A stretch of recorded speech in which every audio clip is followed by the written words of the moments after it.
Welcome to the debate. ರಂಗಭೂಮಿಯ ಮೇಲೆ ಒಂದು ನಾಟಕ ನಡೀತಾ ಇದ್ದಾಗ ನಾವು ಪ್ರೇಕ್ಷಕರಾಗಿ ಅದನ್ನು ನೋಡ್ತಾ ಇರ್ತೀವಲ್ವಾ. ವೇದಿಕೆ ಮೇಲೆ ನಟನಿಗೆ ಕತ್ತಿಯಿಂದ ಇರಿದಾಗ ನಾವು ಗಾಬರಿಯಾಗಿ ಆಂಬ್ಯುಲೆನ್ಸ್ ಕರೆಯಲ್ಲ. ಖಂಡಿತ ಇಲ್ಲ.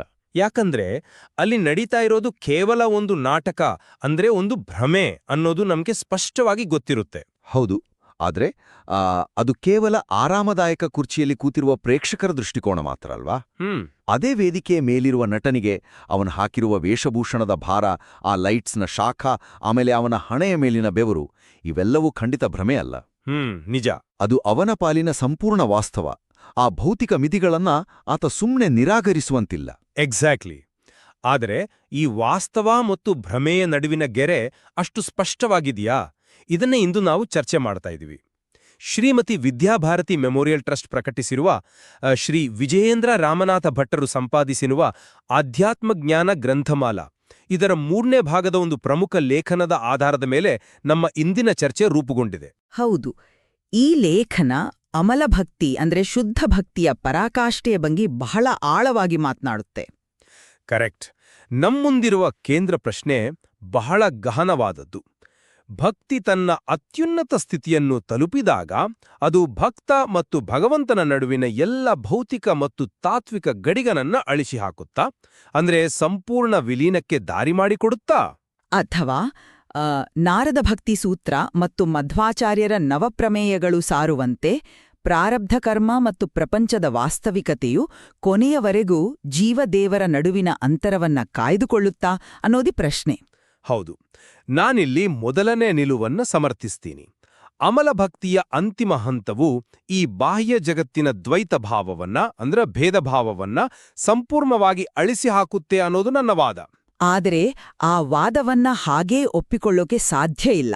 ಈ ಸತ್ಯವಾದ ಜಗತ್ತು ಮತ್ತು ನಮ್ಮ ದೇಹ ಇರುವರೆಗೂ ನಾವು ಮಾಡಿರುವ ಪ್ರಾರಬ್ಧ ಕರ್ಮದ ವಾಸ್ತವಿಕತೆಯು ಕೊನೆಯವರೆಗೂ ಜೀವ ಮತ್ತು ದೇವರ ನಡುವಿನ ಅಂತಲವನ್ನ ಕಾಯ್ದುಕೊಳ್ಳುತ್ತಲೇ ಇರುತ್ತದೆ.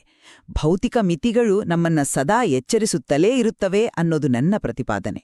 ಹಾಗಾದ್ರೆ ನಾವು ನೇರವಾಗಿ ವಿಷಯದ ಆಳಕ್ಕೆ ಇಳಿಯೋಣ. ನೋಡಿ, ನನ್ನ ನಿಲುವಿನ ಪ್ರಕಾರ ಈ ಅಮಲಭಕ್ತಿ ಅಥವಾ ಶುದ್ಧ ಭಕ್ತಿ ಅನ್ನೋದು ಭೌತಿಕ ಜಗತ್ತಿನ ಕಟ್ಟುಪಾಡುಗಳನ್ನ ಸಂಪೂರ್ಣವಾಗಿ ಮೀರಿ ನಿಲ್ಲುವ ಒಂದು ಉನ್ನತ ಸ್ಥಿತಿ. ಇದು ಕೇವಲ ದಿನನಿತ್ಯದ ಒಂದು ಆಚರಣೆಯಲ್ಲ. ಓಕೆ. ಮೂಲ ಲೇಖನದ ಕೊನೆಯಲ್ಲಿರುವ ಒಂದು ಅತ್ಯಂತ ಸ್ಪಷ್ಟವಾದ ಉಲ್ಲೇಖವನ್ನ ನಾನಿಲ್ಲಿ ಹೇಳಕ್ಕಿಷ್ಟಪಡ್ತೇನೆ. ಲೇಖನ ಹೇಳುತ್ತೆ, ಯಾವಾಗಲೂ ದ್ವೈತಿಗಳಂತೆ ಪ್ರಾರಂಭಿಸ್ತೇವೆ, ದೇವರು ಬೇರೆ, ಮಾನವ ಬೇರೆ ಅಂತ. ಹೌದು, ಅದು ಆರಂಭಿಕ ಹಂತ. ಆದರೆ ಭಕ್ತಿಯ ಪರಾಕಾಷ್ಠೆಯಲ್ಲಿ ಮೊದಲು ಎಲ್ಲೋ ಹೊರಗಿರುವ ದೇವರು ಅನಂತರ ಶಕ್ತಿಯ ರೂಪವಾಗಿ ಪರಿಣಮಿಸುವನು ಅಂತ ಅಲ್ಲಿ ಸ್ಪಷ್ಟವಾಗಿ ಬರೆದಿದೆ. ಇದರ ಅರ್ಥ ಏನು? ಭಕ್ತಿ ತೀವ್ರವಾದಾಗ ಭಕ್ತನ ಅಂತರಂಗ ಸಂಪೂರ್ಣವಾಗಿ ಭಗವಂತನೊಂದಿಗೆ ಏಕತೆಯನ್ನ ಸಾಧಿಸಿರುತ್ತೆ. ಅಲ್ಲಿ ಯಾವುದೇ ಪ್ರತ್ಯೇಕತೆ ಉಳಿಯಲ್ಲ. ಒಂದು ನಿಮಿಷ, ನೀವು ಹೇಳ್ತಾ ಇರೋ ಆ ಏಕತೆಯ ಅನುಭವವನ್ನ ನಾನು ಅಲ್ಲಗಳೆಯುತ್ತಿಲ್ಲ. ಆದ್ರೆ ದೇವರು ಶಕ್ತಿಯ ರೂಪವಾಗಿ ಪರಿಣಮಿಸುತ್ತಾನೆ ಅಂದ ಮಾತ್ರಕ್ಕೆ ಭಕ್ತ ಮತ್ತು ಭಗವಂತ ಇಬ್ಬರೂ ಭೌತಿಕವಾಗಿ ಅಥವಾ ತಾತ್ವಿಕವಾಗಿ ಒಂದೇ ಆಗ್ಬಿಡ್ತಾರಂತ ಅರ್ಥ ಅಲ್ಲ, ಅಲ್ವಾ? ಯಾಕೆ ಅಲ್ಲ? ಯಾಕಂದ್ರೆ ಬ್ರಹ್ಮಾಂಡದ ಸತ್ಯತೆ ಮತ್ತು ಜೀವ ದೇವರ ನಡುವಿನ ಭಿನ್ನತೆಯನ್ನ ನಾವು ಕೇವಲ ಒಂದು ಭಾವನಾತ್ಮಕ ಅನುಭೂತಿಯ ಆಧಾರದ ಮೇಲೆ ರದ್ದು ಮಾಡಕ್ಕಾಗಲ್ಲ. ಲೇಖನದಲ್ಲಿ ಶ್ರೀಮನ್ ಮಧ್ವಾಚಾರ್ಯರ ನವಪ್ರಮೇಯ ರತ್ನಮಾಲಾದ ಪ್ರಧಾನ ತತ್ವಗಳನ್ನ ಸ್ಪಷ್ಟವಾಗಿ ಉಲ್ಲೇಖಿಸಲಾಗಿದೆ ತಾನೆ. ನಮ್ಮ ಕೇಳುಗರಿಗೆ ಅರ್ಥವಾಗುವಂತೆ ಹೇಳ್ಬೇಕಂದ್ರೆ ಈ ನವಪ್ರಮೇಯಗಳು ಆತ್ಮದ ಪಾಲಿಗೆ ಭೌತಶಾಸ್ತ್ರದ ಮುರಿಯಲಾಗದ ನಿಯಮಗಳಿದ್ದಂತೆ. ಹೌದು, ಉಲ್ಲೇಖಿಸಿದ್ದಾರೆ. ಆದರೆ ಆ ನವಪ್ರಮೇಯಗಳು ಕೇವಲ ಆರಂಭಿಕ ಹಂತದ ಸಾಧಕನಿಗೆ ಅಲ್ವಾ? ಇಲ್ಲ, ಅದೇ ದೊಡ್ಡ ತಪ್ಪು ಕಲ್ಪನೆ. ಅದರಲ್ಲಿ 3 ಪ್ರಮುಖ ನಿಯಮಗಳಿವೆ. ಹರಿಹಿ ಪರತರಹ ಅಂದ್ರೆ ಹರಿಯೇ ಸರ್ವೋತ್ತಮ, ಸತ್ಯಂ ಜಗತ್ ಅಂದ್ರೆ ಜಗತ್ತು ಸತ್ಯವಾದದು, ಹಾಗೂ ಜೀವಾಹ ಹರೇರನುಚರಃ ಅಂದ್ರೆ ಜೀವರು ಹರಿಯ ಅನುಚರರು. ಇವು ಕೇವಲ ತಾತ್ಕಾಲಿಕ ನಿಯಮಗಳಲ್ಲ, ಇವು ಸಾರ್ವಕಾಲಿಕ ಸತ್ಯಗಳು. ಇದರ ಜೊತೆಗೆ ನಾರದ ಭಕ್ತಿ ಸೂತ್ರ 14ರ ಸ್ಪಷ್ಟ ವಾಕ್ಯವನ್ನ ನಾವು ಗಮನಿಸಬೇಕು. ಭೋಜನ ವ್ಯಾಪಾರಸ್ತು ಆಶರೀವ ಧಾರಣಾವಧಿ ಅಂದ್ರೆ ಶರೀರ ಇರುವರೆಗೂ ಊಟ ಉಪಚಾರಗಳಂತಹ ಲೌಕಿಕ ವ್ಯಾಪಾರಗಳು ಕಡ್ಡಾಯ. ಭಕ್ತಿಯು ಎಷ್ಟೇ ಉತ್ತುಂಗಕ್ಕೇರಿದರೂ ಹೊಟ್ಟೆ ಹಸಿದಾಗ ಊಟ ಮಾಡ್ಲೇಬೇಕು ತಾನೆ. ಹಸಿವು ಭ್ರಮೆ ಆಗಲ್ಲ. ನನಗೆ ಅರ್ಥವಾಗದ ವಿಷಯ ಏನಂದ್ರೆ, ನೀವು ಈ ಭೌತಿಕ ದೇಹ ಮತ್ತು ಪ್ರಾರಬ್ಧ ಕರ್ಮಕ್ಕೆ ಇಷ್ಟೊಂದು ಪ್ರಾಮುಖ್ಯತೆ ಯಾಕೆ ಕೊಡ್ತಾ ಇದ್ದೀರಾ? ಯಾಕಂದ್ರೆ ಅದು ವಾಸ್ತವ. ನೋಡಿ, ಪ್ರಾರಬ್ಧ ಕರ್ಮ ಅಂದ್ರೆ ಹಿಂದಿನ ಜನ್ಮಗಳ ಕ್ರಮಗಳ ಫಲವಾಗಿ ಈ ಜನ್ಮದಲ್ಲಿ ನಾವು ಅನುಭವಿಸಲೇಬೇಕಾದ ಆಗುಹೋಗುಗಳು, ಸರಿತಾನೆ? ಲೇಖನದಲ್ಲಿ ವಿವೇಕ ಚೂಡಾಮಣಿಯಲ್ಲಿ ಬರುವ ಶ್ರೀ ಶಂಕರಾಚಾರ್ಯರ ಬಾಣದ ದೃಷ್ಟಾಂತವನ್ನು ಉಲ್ಲೇಖಿಸಿದ್ದಾರೆ. ಒಮ್ಮೆ ಬಿಲ್ಲಿನಿಂದ ಬಿಟ್ಟ ಬಾಣ. ಎಕ್ಸಾಕ್ಟ್ಲಿ. ಒಮ್ಮೆ ಬಿಟ್ಟ ಬಾಣ ಗುರಿಯನ್ನ ತಲುಪಿಯೇ ತೀರುತ್ತೆ. ಅದು ಬಿಟ್ಟವನ ಕಂಟ್ರೋಲಲ್ಲಿ ಇರಲ್ಲ. ಅದೇ ರೀತಿ ಭಕ್ತನ ದೇಹ ಪ್ರಾರಬ್ಧ ಕರ್ಮವನ್ನ ಯಾಂತ್ರಿಕವಾಗಿ ಅನುಭವಿಸಿದರೂ ಆತನ ಅಂತರಂಗ ಅದರಿಂದ ಸಂಪೂರ್ಣ ನಿರ್ಲಿಪ್ತನಾಗಿರ್ತಾನೆ. ಹೌದು, ಬಾಣದ ಉದಾಹರಣೆ ಲೇಖನದಲ್ಲಿದೆ. ಆದರೆ ನನ್ನ ಮಾತನ್ನ ಸ್ವಲ್ಪ ಪೂರ್ಣಗೊಳಿಸಲು ಬಿಡಿ. ಲೇಖನವೇ ಸ್ಪಷ್ಟವಾಗಿ ಹೇಳುವಂತೆ ಜ್ಞಾನಭಕ್ತನಿಗೆ ತನ್ನ ಕಷ್ಟಗಳು ದೂರನಿಂದ ನೋಡುವ ನಾಟಕದಂತೆ ಕಾಣುತ್ತವೆ ಅಂತ ಇದೆ. ಅಂದ್ರೆ ಭೌತಿಕ ನೋವುಗಳು ಕೇವಲ ಭ್ರಮೆಯ ಮಟ್ಟಕ್ಕೆ ಇಳಿಯುತ್ತವೆ. ದೇಹ ಕೇವಲ ಒಂದು ಯಂತ್ರದಂತೆ ಕರ್ಮವನ್ನ ಸವಿಸುತ್ತೆ. ಆದರೆ ಒಳಗೆ ಕುಳಿತಿರುವ ಆತ್ಮವು ತಾನು ದೇಹವಲ್ಲ ಅನ್ನೋ ಅರಿವಿನಲ್ಲಿ ಇರುತ್ತೆ. ಇಲ್ಲ, ನಾನು ನಿಮ್ಮನ್ನ ಇಲ್ಲಿ ತಡೆಯಲೇಬೇಕು. ನೀವು ಕೊಟ್ಟ ಬಾಣದ ಉದಾಹರಣೆಯನ್ನ ನಾನು ಸಂಪೂರ್ಣವಾಗಿ ಒಪ್ಪಿಕೊಳ್ತೀನಿ. ಆದ್ರೆ ಅದರ ವಾಸ್ತವಿಕ ಪರಿಣಾಮವನ್ನ ನೀವು ಮರಿತಾ ಇದ್ದೀರಾ. ಅಂದ್ರೆ ಬಾಣ ಬಿಟ್ಟ ಮೇಲೆ ಗುರಿ ತಲುಪುವುದು ವಾಸ್ತವ. ಆ ಬಾಣ ಗುರಿಗೆ ಬಡಿದಾಗ ಆಗುವ ಹಾನಿ ಅಥವಾ ಬದಲಾವಣೆ ಕೂಡ ವಾಸ್ತವವೇ ಹೊರತು ಅದು ಭ್ರಮೆ ಅಲ್ಲ. ಕಷ್ಟಗಳು ನಾಟಕದಂತೆ ಕಾಣ್ತವೆ ಅಂದ್ರೆ ಕಷ್ಟಗಳೇ ಇಲ್ಲ ಅಂತ ಅರ್ಥ ಅಲ್ಲ. ಕಷ್ಟಗಳು ಇಲ್ಯೂಷನ್ ಅಲ್ಲ. ಹಾಗಾದ್ರೆ ಅದರ ಅರ್ಥ ಏನು? ನಾಟಕದಂತೆ ಅಂದ್ರೆ ವಾಸ್ತವವಲ್ಲ ಅಂತಾನೆ ತಾನೆ? ಇಲ್ಲ, ನಾಟಕದಂತೆ ಅಂದ್ರೆ ಆ ವಾಸ್ತವವನ್ನ, ಆ ನೋವನ್ನ ಸಮಚಿತ್ತದಿಂದ ಸಹಿಸಿಕೊಳ್ಳುವ ಒಂದು ಅದ್ಭುತವಾದ ಮಾನಸಿಕ ಪಕ್ವತೆ ಬಂದಿದೆ ಅಂತ ಅರ್ಥ. ಆಂತರಿಕ ಶಾಂತಿ ಅಂದ್ರೆ ಭೌತಿಕ ವಾಸ್ತವವನ್ನ ನಿರಾಕರಿಸುವುದಲ್ಲ. ಜಗತ್ತು ಭ್ರಮೆ ಅಂತ ಈ ಲೇಖನ ಎಲ್ಲಿಯೂ ಹೇಳುವುದಿಲ್ಲ. ದ್ವೈತದ ನಿಯಮಗಳು ಜೀವಂತವಾಗಿವೆ. ನಿಮ್ಮ ಆ ವಾದ ಬಹಳ ಆಸಕ್ತಿದಾಯಕವಾಗಿದೆ. ನೋವನ್ನ ಮೀರಿ ನಿಲ್ಲುವ ಸ್ಥೈರ್ಯ ಅನ್ನೋದು ಒಪ್ಪುತಕ್ಕದ್ದೇ. ಆದರೆ ಪ್ರಾರಬ್ಧ ಕರ್ಮ ಕೇವಲ ದೇಹಕ್ಕೆ ಮಾತ್ರ ಸೀಮಿತವಾದದ್ದು ಅನ್ನೋ ಸತ್ಯವನ್ನ ನೀವು ಕಡೆಗಣಿಸ್ತಾ ಇದ್ದೀರಾ ಅನ್ಸುತ್ತೆ. ಖಂಡಿತ ಇಲ್ಲ. ನೋಡಿ, ಲೇಖನದ ಅಂತಿಮ ಭಾಗವನ್ನ ನಾವು ಮತ್ತೊಮ್ಮೆ ನೋಡೋಣ. ತಂದೆ ತಾಯಿ, ಪ್ರೇಯಸಿ ಮುಂತಾದ ಮಾನವೀಯ ಸಂಬಂಧಗಳ ಮೂಲಕ ದೇವರನ್ನ ಪ್ರೀತಿಸುವ ಭಕ್ತ ಅಂತಿಮವಾಗಿ ಇಷ್ಟದೈವದೊಡನೆ ಏಕತೆಯಲ್ಲಿ ಒಂದಾಗುವನು ಅಂತ ಅಲ್ಲಿ ಹೇಳಲಾಗಿದೆ. ಇದನ್ನು ನಾನು ಒಂದು ಹೊಲೋಗ್ರಾಮ್ ಪ್ರೊಜೆಕ್ಷನ್ಗೆ ಹೋಲಿಸ್ತೀನಿ. ಹೊಲೋಗ್ರಾಮ್?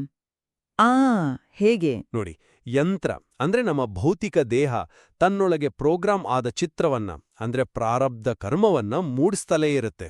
ಅದು ಯಂತ್ರದ ಕೆಲಸ. ಓಕೆ. ಆದ್ರೆ ಆ ಹೊಲೋಗ್ರಾಮ್ನ ಬೆಳಕಿನ ಮೂಲಕ್ಕೆ ಅಂದ್ರೆ ನಮ್ಮ ಆತ್ಮಕ್ಕೆ ತಾನು ಕೇವಲ ಬೆಳಕು, ಆ ಕಾಣುವ ಚಿತ್ರ ನಾನಲ್ಲ ಅನ್ನೋ ಅರಿವಾದಾಗ ಏನಾಗುತ್ತೆ? ಆ ಭ್ರಮಾತ್ಮಕ ಬೇರ್ಪಡಿಸುವಿಕೆ ಮಾಯವಾಗುತ್ತೆ. ಅಂತಿಮವಾಗಿ ಉಳಿಯೋದು ಏಕತೆ ಮಾತ್ರ. ಹೀಗಾಗಿ ನವಪ್ರಮೇಯಗಳು ಜಗತ್ತಿನ ಸತ್ಯತೆಯನ್ನ ಸಾರಿದರೂ ಅವು ಕೇವಲ ಆರಂಭಿಕ ಸಾಧಕನಿಗೆ ಮಾರ್ಗದರ್ಶಿಯಷ್ಟೆ. ನೀವು ಹೊಲೋಗ್ರಾಮ್ ಉದಾಹರಣೆ ಕೊಟ್ರಿ, ಕೇಳೋಕೆ ಬಹಳ ಚೆನ್ನಾಗಿದೆ. ಆದರೆ ನಾನಿದನ್ನ ಬೇರೊಂದು ರೀತಿಯಲ್ಲಿ ವಿವರಿಸ್ತೀನಿ. ನೀವು ಇಲ್ಲಿ ಭಕ್ತಿಯ ಮೂಲಭೂತ ಅವಶ್ಯಕತೆಯನ್ನೇ ಮರೆತುಬಿಡ್ತಾ ಇದ್ದೀರಾ. ಅಂದ್ರೆ ನಿಮ್ಮ ಪ್ರಕಾರ ಭಕ್ತಿಯ ಮೂಲಭೂತ ಅವಶ್ಯಕತೆ ಏನು? ನೋಡಿ, ಭಕ್ತಿ ಇರ್ಬೇಕಾದರೆ ಪ್ರೀತಿಸುವವನು ಮತ್ತು ಪ್ರೀತಿಸಲ್ಪಡುವವನು ಇಬ್ಬರು ಇರಲೇಬೇಕು ತಾನೇ? ಇಬ್ಬರು ಒಂದೇ ಆಗ್ಬಿಟ್ರೆ ಅಲ್ಲಿ ಪ್ರೀತಿಯೇ ಇರಲ್ಲ, ಕೇವಲ ಶೂನ್ಯ ಆವರಿಸುತ್ತೆ. ಅದು ಒಂದು ಪಾಯಿಂಟ್. ಅದಕ್ಕಾಗಿಯೇ ದ್ವೈತ ಅನ್ನೋದು ಕೇವಲ ಒಂದು ತಾತ್ಕಾಲಿಕ ನಿಯಮ ಅಲ್ಲ, ಅದು ಭಕ್ತಿಯ ಉಳಿವಿಗಾಗಿ ಬೇಕಾದ ಮೂಲಭೂತ ವಾಸ್ತವ. ನಾನಿದನ್ನ ತಾಯಿ ಮತ್ತು ಮಗುವಿನ ಸಂಬಂಧಕ್ಕೆ ಹೋಲಿಸ್ತೀನಿ. ವಿವರಿಸಿ. ಒಂದು ಮಗು ತನ್ನ ತಾಯಿಯನ್ನ ಅಪ್ಕೊಂಡಾಗ ಆ ಮಗುವಿಗೆ ತಾಯಿಯೊಡನೆ ಸಂಪೂರ್ಣವಾದ ಏಕತೆ, ಭದ್ರತೆ ಮತ್ತು ಆನಂದದ ಅನುಭವ ಆಗುತ್ತೆ. ಆ ಕ್ಷಣದಲ್ಲಿ ಮಗುವಿನ ಪ್ರಪಂಚವೇ ತಾಯಿಯಾಗಿರುತ್ತಾಳೆ.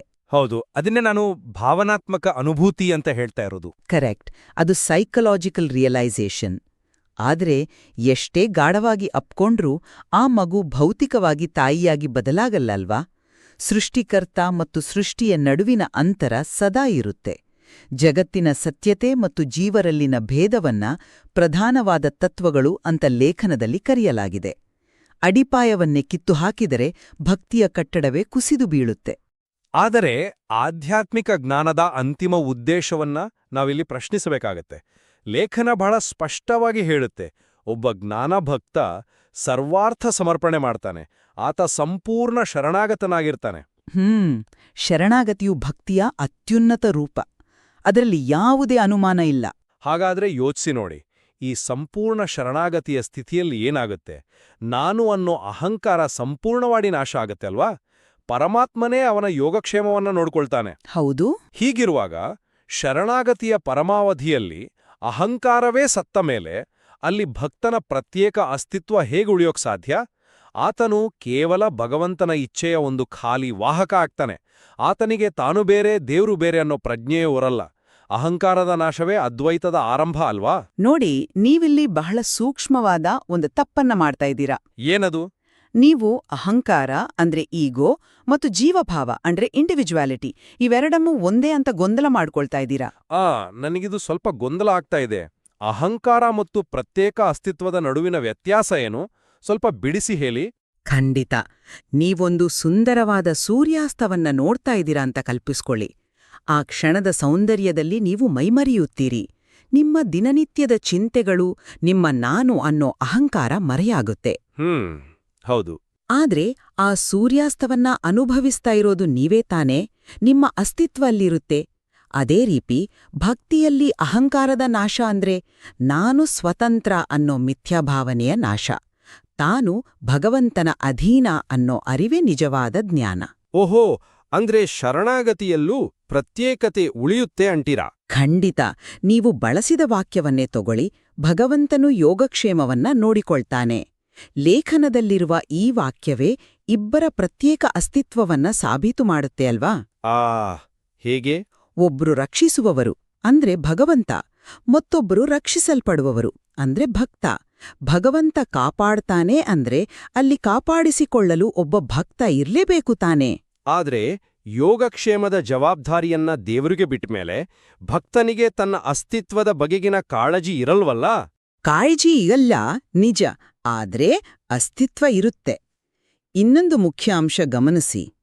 ಆಧ್ಯಾತ್ಮಿಕ ಜ್ಞಾನದ ಫಲಶ್ರುತಿಯಾಗಿ ಲೇಖನವು ಇಹಸುಖ ಮತ್ತು ಪರಸುಖಗಳನ್ನ ಉಲ್ಲೇಖಿಸುತ್ತೆ.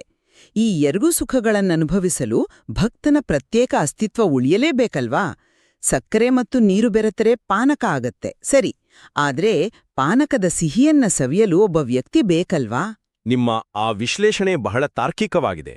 ಆನಂದವನ್ನ ಅನುಭವಿಸಲು ಒಬ್ರು ಇರಬೇಕು ಅನ್ನೋದು ಒಪ್ಪಬಹುದಾದ ವಿಚಾರ. ಆದಾಗ್ಯೂ ಲೇಖನದ ಕೊನೆಯ ಸಾಲುಗಳು ನಮ್ಮನ್ನು ಮತ್ತೆ ಮತ್ತೆ ಆಲೋಚಿಸುವಂತೆ ಮಾಡುತ್ತವೆ. ಎಲ್ಲಾ ಬಗೆಯ ಭ್ರಾಂತಿಗಳು ತೊಡೆದು ಪರಿಪೂರ್ಣ ಏಕತೆಯಲ್ಲಿ ಒಂದಾಗುವವರೆಗೂ ನಾವು ದ್ವೈತಿಗಳಂತೆ ಪ್ರಾರಂಭಿಸುತ್ತೇವೆ ಅಂತ ಲೇಖನ ಹೇಳುತ್ತೆ. ಹೌದು. ಈ ಪರಿಪೂರ್ಣ ಏಕತೆ ಅನ್ನೋ ಪದಪ್ರಯೋಗವೇ ತನ್ನಷ್ಟಕ್ಕೆ ತಾನು ಬಹುದೊಡ್ಡ ಅರ್ಥವನ್ನ ಹೊಂದಿದೆ. ಪ್ರಾರಬ್ಧ ಕರ್ಮಗಳು ನಮ್ಮ ದೇಹವನ್ನ ಪೀಡಿಸಬಹುದು, ನವಪ್ರಮೇಯದ ನಿಯಮಗಳು ಬಾಹ್ಯವಾಗಿ ಅನ್ವಯ ಆಗಬಹುದು. ಖಂಡಿತ. ಆದ್ರೆ ಅಂತರಂಗದ ಆಳದಲ್ಲಿ ಈ ಶುದ್ಧ ಭಕ್ತಿ ಭೌತಿಕ ಜಗತ್ತಿನ ಈ ಎಲ್ಲಾ ಅಡೆತಡೆಗಳನ್ನ ಸುಟ್ಟಾಕುತ್ತೆ. ದ್ವೈತ ಕೇವಲ ಒಂದು ತಾತ್ಕಾಲಿಕ ವ್ಯವಸ್ಥೆ, ಸಾಧನೆಗೆ ಬೇಕಾದ ಒಂದು ಏಣಿ. ಆ ಏಣಿಯನ್ನ ಹತ್ತಿದ ಮೇಲೆ ಆ ಏಕತೆಯೇ ಅಂತಿಮ ಸತ್ಯವಾಗಿ ಉಳಿಯುತ್ತೆ ಅನ್ನೋದು ನನ್ನ ದೃಢವಾದ ನಿಲುವು. ನೀವು ಲೇಖನದ ತಾತ್ವಿಕ ಸೌಂದರ್ಯವನ್ನ ಅದ್ಭುತವಾಗಿ ಸೆರೆ ಹಿಡಿದಿದ್ದೀರಿ. ಆ ಆನಂದದ ಸ್ಥಿತಿಯನ್ನ ಯಾರೂ ಅಲ್ಲಗಳೆಯೋಕ್ ಸಾಧ್ಯನೇ ಇಲ್ಲ. ಆದರೆ ನನ್ನ ಸಾರಾಂಶ ಈ ಗ್ರಂಥಮಾಲೆಯ ಮೂಲ ವಾಸ್ತವಿಕ ಉದ್ದೇಶಕ್ಕೆ ಹೆಚ್ಚು ಹತ್ತಿರವಾಗಿದೆ ಅಂತ ನಾನು ಭಾವಿಸ್ತೀನಿ. ಅದು ಹೇಗೆ? ಭಕ್ತಿ ಅನ್ನೋದು ನಮ್ಮನ್ನ ವಾಸ್ತವದಿಂದ ದೂರ ಕರೆದೊಯ್ಯುವ ಎಸ್ಕೇಪಿಸಮ್ ಅಲ್ಲ. ನಾರದ ಭಕ್ತಿ ಸೂತ್ರ 14 ಮತ್ತು ಮಧ್ವಾಚಾರ್ಯರ ನವಪ್ರಮೇಯಗಳು ನಮಗೆ ಸ್ಪಷ್ಟವಾದ ಎಚ್ಚರಿಕೆಯನ್ನ ನೀಡುತ್ತವೆ. ಜಗತ್ತು ಸತ್ಯವಾಗಿದೆ, ಅದೊಂದು ಭ್ರಮೆ ಅಲ್ಲ ಅನ್ನೋ ಎಚ್ಚರಿಕೆ ಅದು. ಓಕೆ. ದೇಹದ ಕರ್ಮಗಳು ನಮ್ಮ ಜೀವಿತಾವಧಿಯ ಕೊನೆಯವರೆಗೂ ಅಸ್ತಿತ್ವದಲ್ಲಿ ಇರ್ತವೆ. ಬಾಣ ಗುರಿ ಮುಟ್ಟಲೇಬೇಕು, ಪ್ರಾರಬ್ಧ ಕರ್ಮವನ್ನ ಅನುಭವಿಸಲೇಬೇಕು. ದ್ವೈತದ ಚೌಕಟ್ಟಿನಲ್ಲೇ ಭಕ್ತಿಯ ಪರಮೋಚ್ಚ ಸ್ಥಿತಿಯನ್ನ ತಲುಪುವುದು ಸಾಧ್ಯ ಮತ್ತು ಅದೇ ವಾಸ್ತವ ಅನ್ನೋದು ನನ್ನ ನಿಲುವು. ಈ ಆಳವಾದ ಚರ್ಚೆ ನಂತರ ಒಂದು ವಿಷಯವಂತೂ ನಮಗೆಲ್ಲರಿಗೂ ಸ್ಪಷ್ಟ ಆಗ್ತಾ ಇದೆ. ಈ ಲೇಖನ ಒಂದು ಅದ್ಭುತವಾದ ವಿರೋಧಾಭಾಸವನ್ನ, ಅಂದ್ರೆ ಒಂದು ಸುಂದರವಾದ ಪ್ಯಾರಾಡಾಕ್ಸ್ ಅನ್ನ ನಮ್ಮ ಮುಂದಿಡುತ್ತೆ. ಹೌದು, ಖಂಡಿತ. ಏಕಕಾಲದಲ್ಲಿ ಅದು ಕಟ್ಟುನಿಟ್ಟಾದ ದ್ವೈತ ಸಿದ್ಧಾಂತವನ್ನ, ಕರ್ಮದ ನಿಯಮಗಳನ್ನ ಎತ್ತಿ ಹಿಡಿಯುತ್ತೆ. ಹಾಗೆ ಭಕ್ತಿಯ ಪರಾಕಾಷ್ಠೆಯಲ್ಲಿ ಎಲ್ಲವೂ ಒಂದೇ ಆಗಿ ಭಾಸವಾಗುವ ಅದ್ವೈತದ ಅನುಭೂತಿಯನ್ನು ತೆರೆದಿಡುತ್ತೆ. ಎಕ್ಸಾಕ್ಟ್ಲಿ. ನಮ್ಮ ಕಾರ್ಯಕ್ರಮದ ಆರಂಭದಲ್ಲೇ ನಾವು ರಂಗಭೂಮಿಯ ನಾಟಕದ ಬಗ್ಗೆ ಮಾತಾಡಿದ್ವಲ್ವಾ? ಭಕ್ತನಾದವನು ಆ ನಾಟಕದ ನಟನೋ ಅಥವಾ ಕೇವಲ ಪ್ರೇಕ್ಷಕನೋ?